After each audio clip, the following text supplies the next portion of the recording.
यशवाडी देवस्थान ढिगाऱ्याखाली दडलेले 20 जण, त्यामध्ये 5 जणांचा मृत्यू. पण याला जबाबदार कोण? यशवाडी देवस्थान या ठिकाणी 5 भाविक भक्तांचा मृत्यू झाला.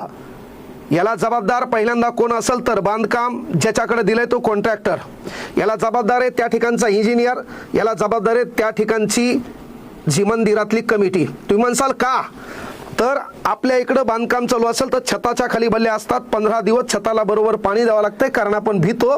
पाणी हे बांधकामाला गरजेचं असं म्हणतो आणि त्या छताखाली जाताना 3दा विचार करतो. अलीकडं त्या बल्ल्याच्या जागी लोखंडी पाईप आलेत, जॅक आलेत, पण इथं ह्या लाकडी बल्ल्या आहेत गेली 1.5 वर्षापासून तशाच उभ्या आहेत.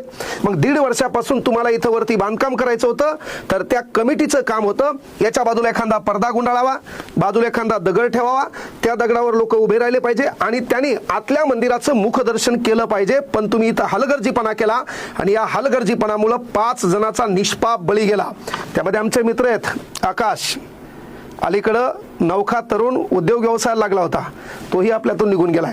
अरे ह्या लाकडी बल्ल्या आहेत, तुमचं काम होतं म्हणून जी कमिटी असेल, जो कॉन्ट्रॅक्टर असेल, जो इंजिनियर असेल, ह्यावर 10 लाखाचा दंड ठोठावण्यात यावा.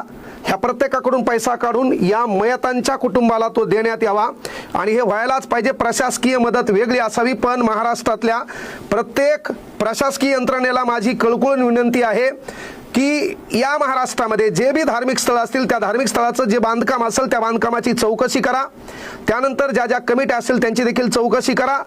इथून पुढं अशी दुर्घटना होऊ नये याची काळजी घ्यायची असेल तर पहिल्यांदा बांधकामाची चौकशी होणं गरजेचं आहे. हे तोड्यावरून गेलं. सकाळी जरी असं झालं असतं तर 101 जण मृत्यू पावले असते. म्हणून विनंती एकच आहे की बाबा ह्या यंत्रणेवर कारवाई झाली पाहिजे. जे जे याच्यामध्ये दोषी झालेत त्यांच्यावर कारवाई झाली पाहिजे आणि मयतांना मदत भेटलीच पाहिजे. ती मदत कमिटी, ती मदत इंजिनियर, ती मदत कॉन्ट्रॅक्टरकडूनच झाली पाहिजे. 1.5 वर्षापासून नेमकं कोणतं बांधकाम चालू होतं, 1.5 वर्षापासून या बल्ल्या काय करत होत्या आणि अलीकडे तुम्ही अंधश्रद्धा पसरायले आहे ना. बराबर चालू होतं पण तिथं बाया दर्शनाला गेल्या. सुधरा. बाया दर्शनाला गेल्या म्हणून मंदिराचा छेद कोसळत नसतो.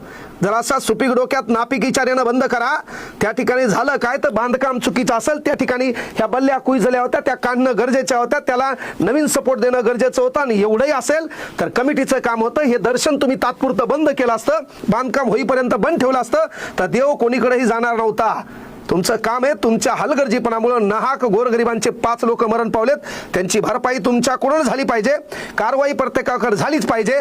कारण याला दोषी कोण आहे? निष्पाप मरतो, त्या मरण्याचं कुठलं तरी कारण असेल, त्याचं परिपूर्ण कारण फक्त तुम्ही आहेत. जर तुम्ही हे मंदिराचा प्रवेशद्वार झाकून ठेवलं असतं